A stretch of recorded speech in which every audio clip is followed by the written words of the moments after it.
Il faut partir en Polynésie française, sur l'île de Taha, celle qu'on surnomme l'île Vanille.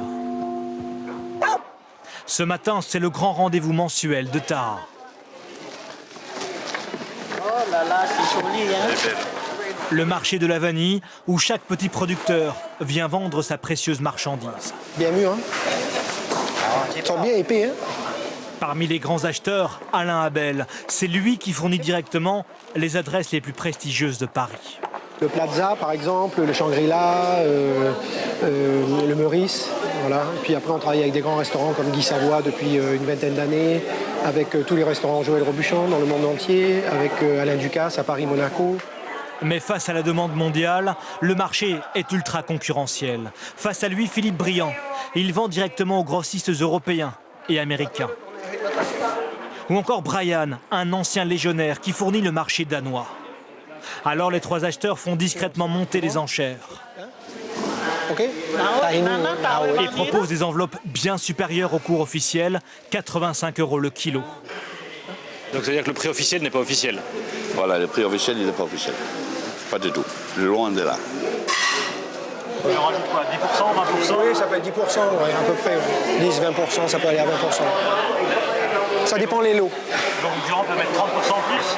Ah, il faut leur poser la question. Le gros paquet qui arrive. Hein? Hein? Jackpot. Jackpot. À la fin de la vente, Alain Abel aura dépensé pour 20 000 € en cash, comme c'est la coutume ici. Prochaine, hein? Yes, ouais, le mois prochain. Nous saurons seulement qu'il a acheté sa vanille plus de 100 € le kilo et qu'il la revendra plus de 500 € le kilo une fois séchée et transformée sur l'île voisine. Après le safran, la vanille de Tahiti est aujourd'hui l'épice la plus chère du monde. À Taha, elle fait d'ailleurs vivre la moitié de la population, dont Terapo Tetouani. C'est l'un des 300 petits producteurs de l'île. Et son trésor, le voici. 1000 mètres carrés de pieds de vanille, dont les gousses, après 9 mois de culture, sont juste arrivées à maturité. Ça, c'est la vanille. Hein? Là, c'est prêt pour la récolte, en fait. Là, c'est des gousses de vanille. c'est les gousses de vanille, c'est prêt. Mais pour obtenir une telle récolte, il faut d'abord féconder, avec du pollen et à la main, ces fleurs de vanille, ces orchidées. Pour le pollen, je mets en dessous, à l'intérieur. Chaque fleur, c'est une gousse. Pour obtenir un paquet de vanille dessus, il va falloir polliniser toutes les fleurs. Cette année, pour Terapo Tetouani, et comme partout à Taha, la récolte n'est pas excellente, à cause des mauvaises conditions climatiques.